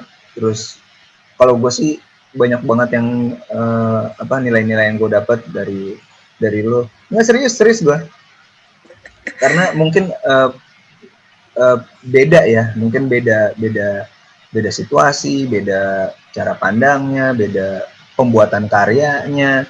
Jadi gue bisa dapat masukan lagi, oh ternyata ada sisi yang seperti ini, ada yang sisi yang seperti ini, dan seru. Jadi gue gue cuman bisa mendoakan sukses terus. Kalau sekarang sih yang lebih penting ya jaga kesehatan kali ya. Salam buat istri, sukses terus ya. Thank you ya Usma. Gua akhiri di sini. Terima kasih Mas Acu, sehat-sehat juga ya. Assalamualaikum. Salam.